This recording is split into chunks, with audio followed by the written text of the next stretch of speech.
All right, everybody, we have some breaking news as the United States and Iran are officially exchanging blows once again on day 118 of a war that was supposed to last 4 to 6 weeks. And the Trump admin can't cover this up anymore. They can't cover up the failing war. They can't cover up the failing memorandum of understanding that was already tilted against the United States. And they definitely cannot cover up the massive amount of corruption in this government, the self-dealing, the enrichment, the cover-up of the Epstein files. I want to talk about all of that today because I feel like, in a way, it does all connect. This administration's lack of transparency and devotion to one man, which is Donald Trump, is leading the entire U.S. economy and status on the global stage off of a cliff. Whether we're talking about tariffs, whether we're talking about Iran or Trump coin or the Epstein files, it is all an absolute tragedy for the United States. If you appreciate the home here at Mockler Media, make sure you drop a like. Subscribe to the Mockler Media feed below. It really means a lot, and we will continue to push out news and debates every single day.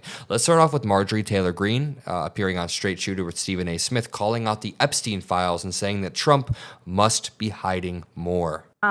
Just shortly before we held that historic vote, he called me from the White House, and I was in my office in Rayburn, and he was telling me to take my name off the discharge petition. We were under tremendous pressure. You would not believe the pressure that the four of us, it was Thomas Massey, myself, Nancy Mason, Lauren Boebert, were the pressure that was put on us to take our names off the discharge petition. But he told me on that phone call that his friends would get hurt by the information that would come out. And so I can share that with you. And I think he was being honest about it. I would also suspect that there's a lot of intelligence information there, as well as very disturbing information that would be on prominent people in our society. Do you have a reason to believe that one of those prominent people in our society that it would affect would be the president directly? Possibly. Of course, I can't say for sure, Right. and I wouldn't say that, but given his behavior and how hard he's fought to stop the files, and the files still haven't been released, I think one could come to that conclusion or question it. Okay, not only is what Marjorie Taylor Greene's saying here very interesting because it's an insight into the cult dynamic of MAGA. If you don't cover up pedophilia for Donald Trump, you get kicked out like Lauren Boebert, Marjorie Taylor Greene, and Thomas Massey. But she then says that Donald Trump did this to protect his friends, which is actually very, very timely for a few reasons. First of all, as I'm recording this video, we have news like 30 minutes ago that billionaire Leon Black walked out of the Epstein investigation hearing. Not only did billionaire Leon Black give $158 million to Jeffrey Epstein, but billionaire investor Leon Black also just walked out of a closed-door hearing with the Congressional Committee investigating late sex offender Jeffrey Epstein after refusing to answer questions on NDAs, say lawmakers. Black, whose name comes up in the Epstein files released by the Justice Department, testified voluntarily. There is a top-down, intentional attempt to cover up the Epstein files, the Iran war, Trump's age, and many other things. Trump even sent an angry phone call to the late Charlie Kirk a few months before he passed away, telling him to stop talking about Epstein. A few days later on a show, he said this. Honestly, I'm done talking about Epstein for the time being. I'm going to trust my friends in the administration. I'm going to trust my friends in the government to do what needs to be done, solve it, balls in their hands. I've said plenty this last weekend. So if you guys want to see my commentary on it, that's fine. Honestly. Wow. Trump literally got him to stop talking about Epstein. This brings us on to the Iran war that is escalating by the minute. It started off when the Memorandum of Understanding was immediately broken by Israel as they refused to remove troops from southern Lebanon as they kept striking Beirut.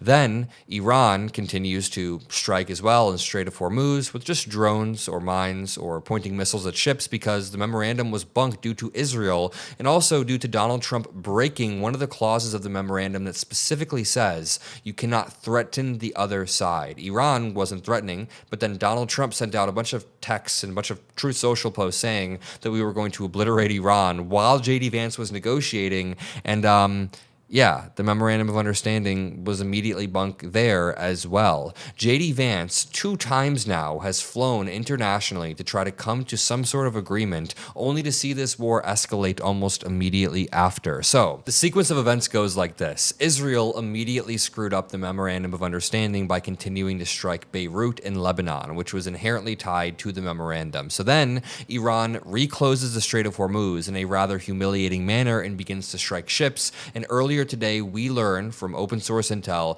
that they were monitoring the reports of 3 explosions heard in Sarik, Iran. The cause wasn't immediately clear, but as time went on, we learned that the United States carried out limited strikes in the country of Iran.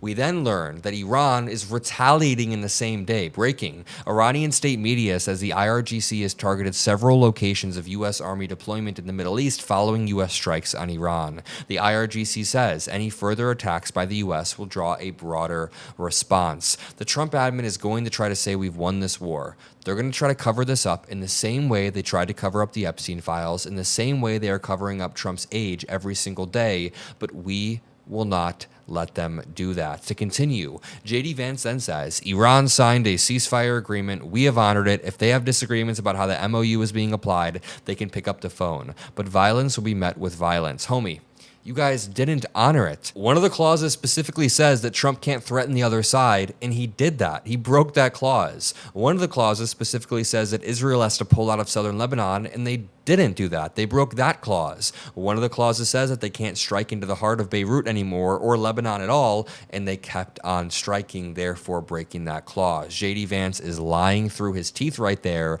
In the most recent reporting from CNN says, Iran's Islamic Revolutionary Guard Corps said that it targeted U.S. military positions in the region in response to the strikes, Iranian state media Press TV reported. Vice President JD Vance said that violence will be met with violence, which then introduces this escalatory pattern in which Iran will continue to string concessions out of the United States. And the MOU that JD Vance was referring to in the first place is so incredibly weak. If you look at the memorandum, just think about this. If you look at the memorandum of understanding, the only concession Iran actually had to make up front was that they reopened the Strait of Hormuz, which was the status quo a little over 3 months ago, like 118 days ago or so. The leverage that we accepted in exchange for everything else was that the Strait of Hormuz gets to be reopened. And then the commitment to not toll the Strait of Hormuz ends after 60 days. So in about 60 days, it's very likely that Iran will be fully tolling the Strait of Hormuz. Actually, scratch that. They announced today that they are going to be tolling the Strait of Hormuz. There is a massive hole right in the center of the Memorandum of Understanding that allows Iran to get billions and billions of dollars, rebuild their military, and even though Rubio has said that Iran will never be allowed to close the strait, they did it again. Even though that Trump said that Iran will never be allowed to toll the strait, they've done it again. Vance said the strait is open for business, and it's not. The treaty essentially provides an opening for Iran to begin tolling the Strait of Hormuz in a legal, acceptable manner in 60 days. They're already doing it now, but in 60 days, it doesn't matter. So Trump and his admin are kicking the can down the road in return for getting, some oil through the strait, hypothetically, but that didn't work out. And now we are stuck in this massive escalation ladder. I'm going to leave this video here. If you appreciate the breaking news videos on the Adam Mockler feed and the digestible manner in which we deliver it, make sure you drop a like. We will not let them cover this up. I love you all. Peace out.